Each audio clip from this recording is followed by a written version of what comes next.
All right, old school NBA fans, self-researched NBA facts. Got another video for you. As always, thanks to anybody who watches my videos, subscribes to my channel. I really appreciate it. And this video here is something I've heard for a very long time. I actually took the time to see for myself. The narrative of if Gary Payton would have guarded Michael Jordan for the whole series, Sonics would have won. Okay.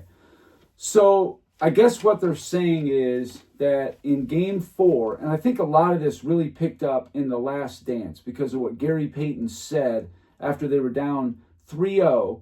Right before Game 4, Gary Payton says, "I don't care what you say, Coach, I'm guarding him." So what they're saying is what Payton did in Games 4, 5, and 6 would basically shut Jordan down, and if he would have been guarding him the whole series, that Jordan wouldn't have done anything close to what he normally does in the finals and all that kind of thing. So I went to look for myself, and I picked out every single time that Michael Jordan shot the ball with Gary Payton as the primary defender. Now, there are times where Payton started out as the defender, but Jordan just blew by him. And then all of a sudden it's like, well, he didn't really score on Payton. Yes, he did. Payton started guarding him and Jordan blew by him on several plays. So that counts as scoring on Gary Payton. I also, every time he hacked Jordan, all that is in here. And, this is a side project that I was working on. I wasn't even sure I was going to do a video on it, but I figured let me just release it, see what everybody thinks about it. I find it extremely fascinating because the way that the people like Nick Wright and, all these other fools will tell it is Gary Payton just shut Jordan down, and the rest of the series was not when Payton was guarding him, when he was going off, whatever. Well, the second half of Game 6, where Jordan was struggling, Gary Payton didn't even guard Michael Jordan. It was Hersey Hawkins. Go watch the film. I don't know what you guys were watching, but I did watch it very closely, and I cut every single play out, and you guys see for yourself. So here's Game 1 right here, all the snippets, Jordan and Payton one-on-one. Rest. Now Jordan going against Payton. Goes to the fadeaway. Oh, he wanted that shot. He wanted Gary Payton. The free throw line. Sonics by 1 with just under 2 minutes to go in the first half. Here's the double team on Jordan, who's able to beat it, and that is fouled. With the ball and a 4-point lead. And Jordan is being guarded by Wingate. Jordan to the floor. My calculation in Game 1 was Michael Jordan, when Gary Payton was guarding him, from the floor, he was 2 for 2. 2 for 2 from the free throw line. That's what happened. He got fouled once in the act of shooting when Gary Payton was guarding him. And then the other 2 times, Jordan made both baskets. So Game 2, Gary Payton never guarded Michael Jordan, not for one shot in the whole game. And that was one of Jordan's worst games. Gary Payton had nothing to do with that game at all. And the whole team was basically guarding Jordan. He was getting doubled and tripled the whole time. He was guarded by Detlef Schrempf, Vincent Askew, Hersey Hawkins, David Wingate, even Sean Kemp at times. Believe me, I watched. I saw. And this whole, it's a fallacy. The whole thing is a fallacy. All right, so nothing in Game 2. Here's Game 3 right here. Jordan, Sally, played by Kemp. Jordan, yes, nicely done on the setup from Kukoc. Kowski trying to tie up Longley. Jordan, rebound, only 1 of 7 from the field. Jordan made 1 and missed 2, so he was 1 out of 3 in Game 3. That's what I got. Like I said, I watched the whole series and just edited out the specific plays when Payton was guarding Michael Jordan. Moving along to Game 4. Here we go. Done. He's ready to take care of business. And here is Jordan. Kowski hit one earlier in the series. Jordan. In a similar situation, Chicago closed them out at the very end. Jordan. went to the left hand at the flagrant foul committed in Chicago Friday. So he put that in the memory bank. Wanted to. Jordan trying to shoot the Bulls back into it. 14 after trailing by as many as 23. Second game as head coach of the Knicks. And the Knicks beat the Bulls 104-72. It counts and the foul. So Necessarily Michael always scoring, but by the Philadelphia 76ers in 1983, the best run through the playoffs. Jordan, and it's tipped home. Chicago now just flailing away. Jordan fouled. Trying to let the other players get involved. When game 4 came up with was Michael Jordan was 2 for 6 from the floor, and he was 4 for 5 from the free throw line when Gary Payton was the primary defender. Again, he did not guard Jordan the whole game in any game.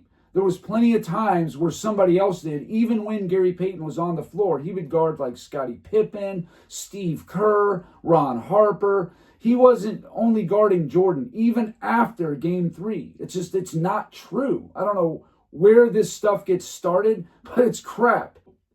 Here's game 5. Nice move, but way off on the shot, and here is Jordan. Well, the Bulls have opened up by hitting 4 of the first 6 shots. 8 Seattle points. Here's the alley-oop for Jordan, who beat. Learn to regret that statement. And Jordan gets inside, but could not convert. Chicago having to fight these guys off back from square one. Jordan, he's turned his incredible physical capabilities into impact. Now 3 of 9 from the field. Jordan off the screen. That was a 3-point attempt, and he was fouled. But why? Chicago, and then in game 4 came back with 54 points on each. Magnificent, beautiful performance. Nice move by Jordan. Michael again. Jordan with the roll. Yes. Key for Seattle the rest of the way. Jordan. So Michael Jordan back on the floor. Game 5 was one where Jordan, basically schooled Gary Payton. My calculation, he was 6 for 9 when guarded by Gary Payton from the floor and made all 3 of his free throws. That was on a 3-pointer that Payton hit him on the arm. He made all 3 free throws. So 6 for 9 from the field, 3 for 3 at the free throw line. I'd say he had a really good game against Gary Payton specifically. Now we move on to game 6. And the funny thing is, keep this in mind, I believe Jordan was 6 for 19 in that game. I think that's right. Let's watch, though, just the plays when Gary Payton was guarding him. 5 in Seattle. Michael Jordan. Oh, he knew. The difference for Chicago, they're taking the ball to the basket. They're not settling for the perimeter game. And that's what Jordan attempts to do, and was fouled. He was hacked. Maybe just relying with that jump shot. Very quiet. 11 of 22. Michael shut down. In the foot. Jordan was in the midst of his retirement. Hacked by Payton. Of 95. Could not get used to the crowd atmosphere, to the floor. In game 3 did not like their attitude. That's been a big factor. Continues to play perfect basketball. Player on your team. Nice lead pass, but Jordan rejected by Kemp. Final seconds of the half. Jordan. And he was tripped out. Phil Jackson before the game come forth. Jordan.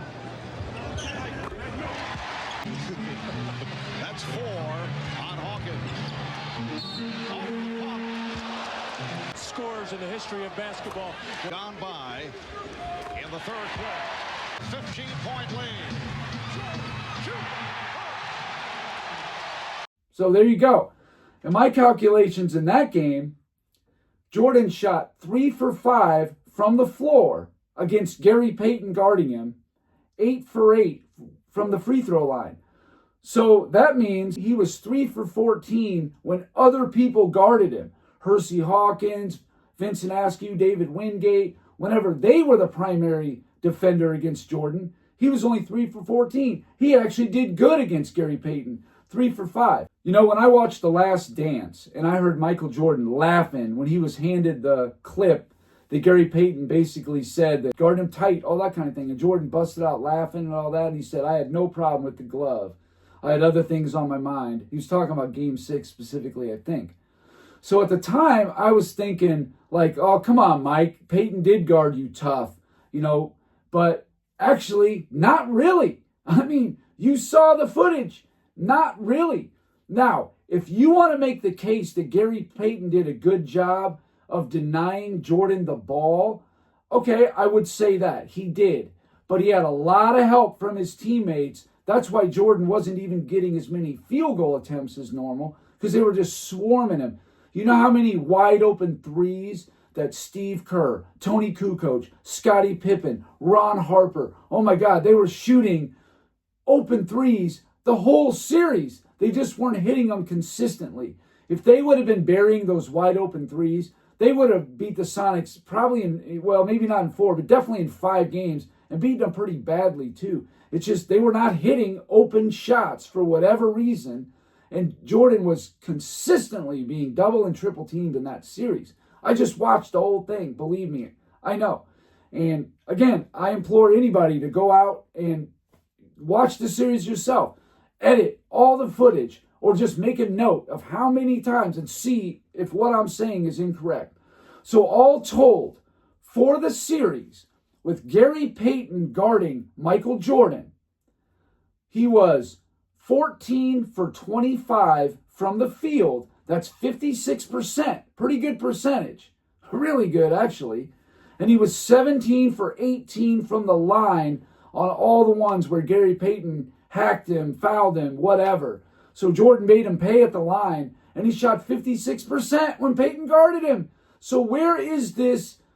Where do these narratives come from? Because it's not true. It's incorrect. Jordan was definitely having his worst finals of the 6 that he played in. No doubt about it. But it wasn't any one defender that caused that. It was the fact that they were just relentless on Jordan. They were not going to let Jordan beat him. Now, he had moments like in Game 3, for the last 3-4 minutes of the first half when he cinched the series. But I'm just saying, like, yeah, they did a really good job on him. And normally, Jordan would just pass it off to a teammate, hit an open shot, but they just weren't hitting. Their numbers were really bad. And it's not like those guys were being guarded tight. Not at all. Rodman was having his way down low. They were just letting him get all the offensive boards. I'm telling you, all the other players had wide open shots, but they just weren't hitting them. So, anyway, that's all I got for this video. Thank you guys for watching. If you liked it, please hit the like button. Wouldn't mind sharing the video. That would be great. If you haven't subscribed already, please do. I'm trying to give daily content. And if you want to catch Angry Old Hoops live chat, I will be on there at noon Eastern time today. I know some of you guys will be watching this video probably after that. But anyway, you could always watch it after the fact.